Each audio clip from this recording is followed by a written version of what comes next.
Welcome to the Dunamis A.I.M broadcast. I am your host, Shamilia Dawkins Brown. Today, we are looking at hope in spite of struggles. And this is such an important topic for us to focus on at the moment.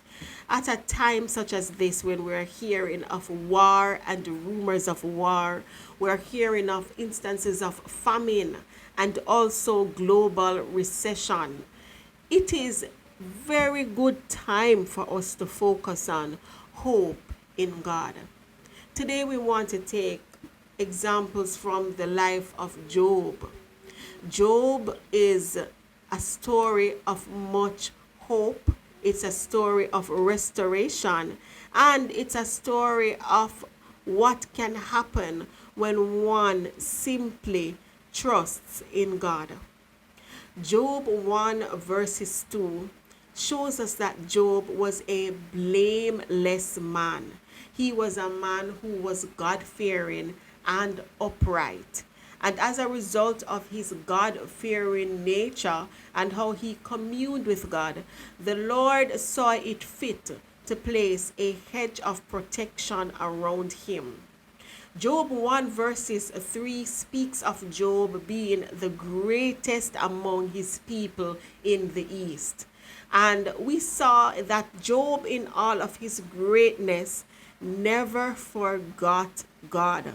And so the first principle that we want to focus on is that Job was a man who understood the importance of remembering God. And so, could that be a reason Job was able to have such great hope in the Lord, his creator?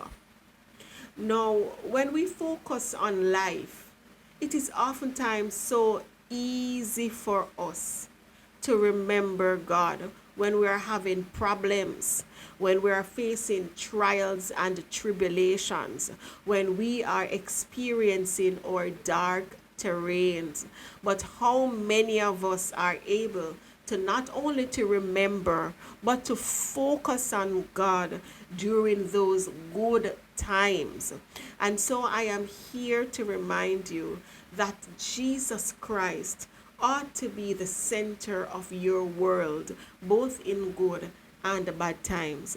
So let us take a look again at Job and see what happens when he had a shift.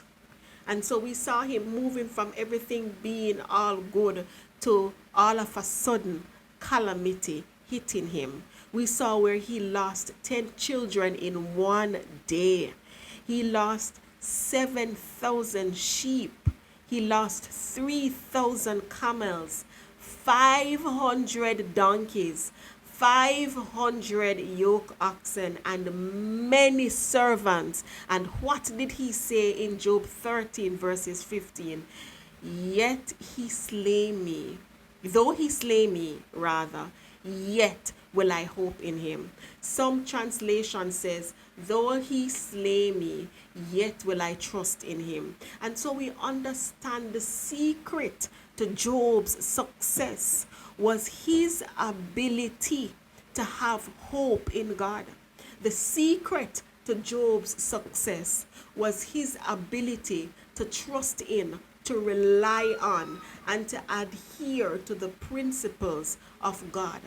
And so one may ask the question, how can I maintain my hope in God? You can simply maintain your hope in God by having memorials of the goodness of God. What trial or tribulation did he faithfully take you through? What testimony do you have that you have discarded? Or testimonies are our tools to keep us going. Or testimonies are our tools to help us to stay grounded in the hope of God. As Christians, our hope in God is not mere wishful thinking.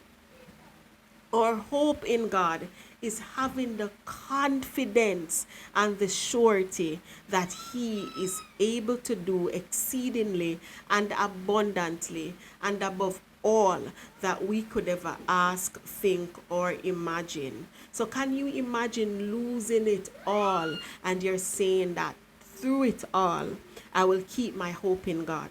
Through it all, I will keep my confidence in God. Through it all, I will stay focused on Him.